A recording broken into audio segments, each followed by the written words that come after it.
guys, Caitlin here. Today we are looking at Our 50 States, which is an elementary curriculum from Notgrass. It's a history/geography type curriculum, and I'm going to share this with you.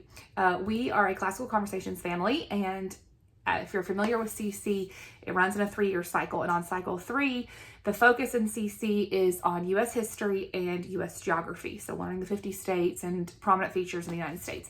So this past year when we did CC cycle 3, I picked Notgrass's Our 50 States curriculum to go along with it because it is a perfect match. It goes great with CC, what we do. Now, we have used Notgrass before. 3 years ago, when we did CC Cycle 3, our first time, we used Notgrass's Our Star Spangled Story, and we really loved it. I have a separate review video on that if you want to see it, but we really enjoyed it. That one is more of an American history focus, like really just about the history of the United States and from the beginning to current. This one is a little bit more focused on the states themselves. So this time around, we used this one. We really loved it. My kids were by age 4th grade, 2nd grade, and then I have 2 younger ones that are not school age yet. And so it was a great age appropriateness for the 2nd grader and the 4th grader.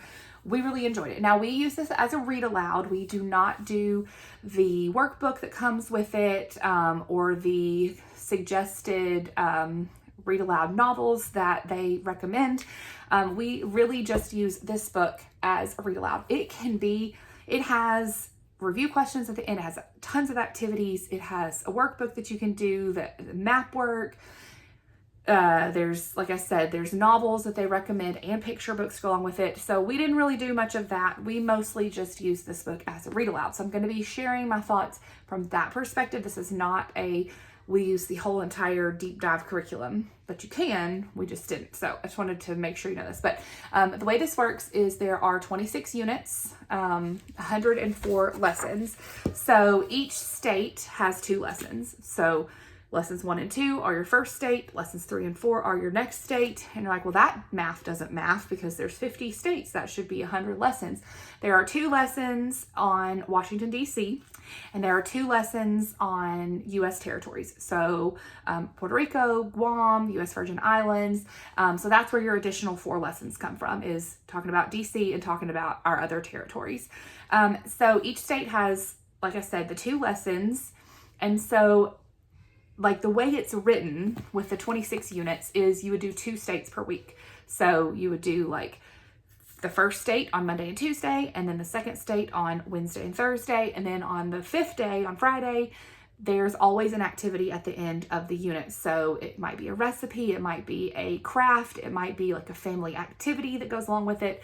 So that's kind of like what your day 5 would be. Now, some people spread it out and they just do 1 state per week, and they do this over 2 school years because, you know, you're talking 52 weeks-ish if you just do 1 state per week.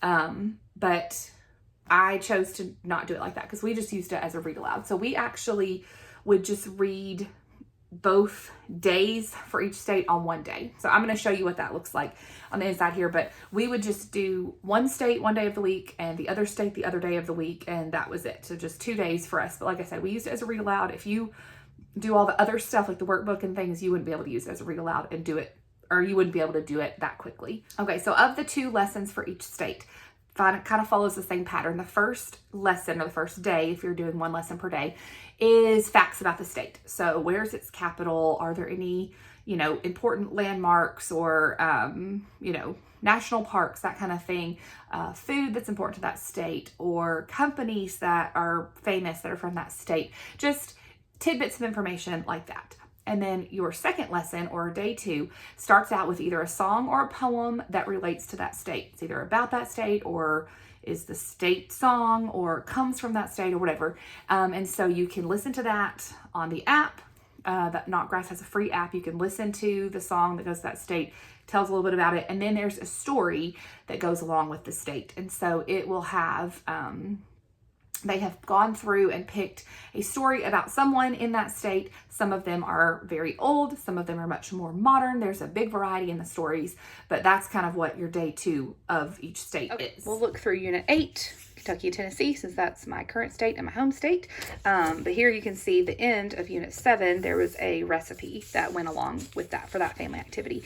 But anyway, so lesson 29 is Kentucky. Here is the factual first lesson there. Just information about, KFC and Mammoth Cave and, horses, the Capitol, that kind of thing. At the end, so here's the Bible verse. At the end here, there's some activities that you could do, in your workbook, which we didn't use. Here's the book that you would be reading, the lesson review, a hands-on activity. So there's just like a fun little activity you can do with your kids. And then lesson 30, you've got your song, which in Kentucky's case is our state song. Most of them, it's not a state song. It's like not the official state song, just another song that goes with the state. And then a story. So our story here was about the pack horse librarians. And we've got that. And then a Bible verse at the end, more activities that go along with the lesson. So in the workbook, your read aloud, and then some, family activity to do. Okay, so we would read all of this in one day because we didn't do the activities. And then we have Tennessee, same idea. There's your factual stuff about Tennessee, your activities at the end, and then the song and the story from Tennessee, and then the activities at the end of that lesson. And then here's the family activity that, could be day 5 if you're going to do, this Monday through Friday, or however you want to add that in. So that's what a unit looks like. Okay, so as far as my thoughts, my review, we loved it. It was a great read aloud. Like I said, we did not use all of the additional resources in the workbooks and all that kind of stuff. So I can't say for sure,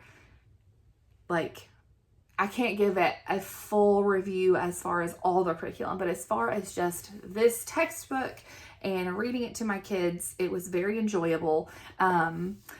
I was happy with how diverse it was as far as the stories that they picked. There was men, there were stories about women, there were stories about lesser known people, like for example, the Gullah people from South Carolina. There was one story about the Seminole women. I can't remember what state that was. One was about an immigrant from Switzerland. One was from an immigrant from China that had moved to that state and then had, whatever the story was about them. So I felt like it was a good mix of, older stories, newer stories, men and women, different nationalities, I felt like pretty diverse topics in the story that goes with each state.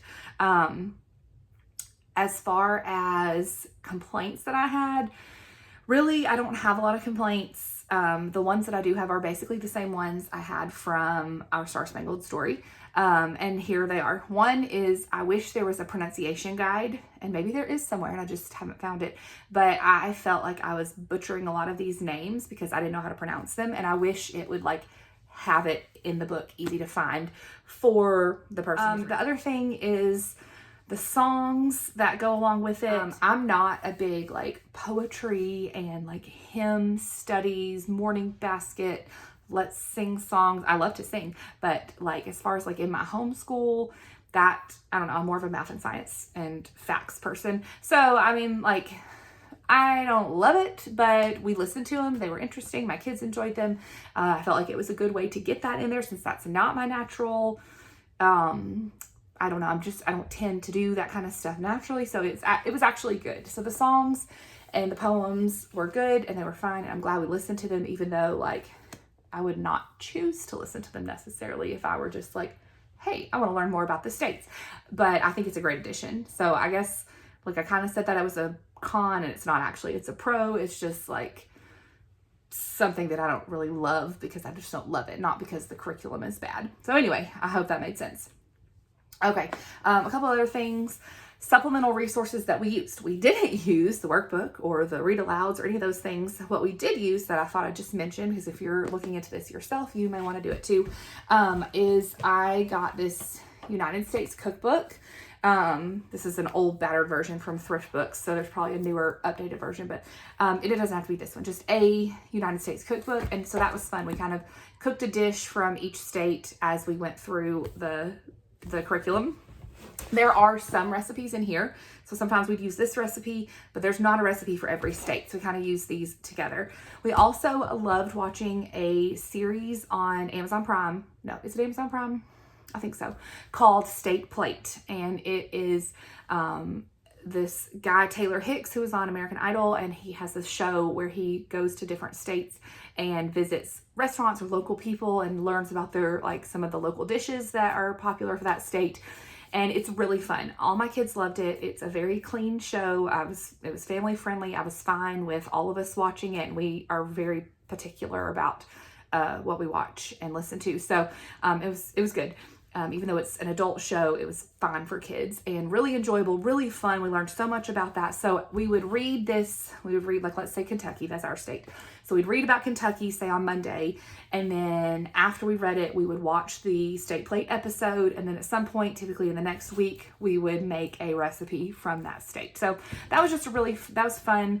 And I have a blog post where I've matched up all of the State Plate episodes with this, because the orders don't match. So if you're going to do this, check out that post and save it so you can easily find which episode goes with which state. But anyway, those are just some really fun supplemental things that we did along with our 50 states. But we loved it. It was a great curriculum. I highly recommend it as an elementary curriculum if you're wanting to learn more about the states.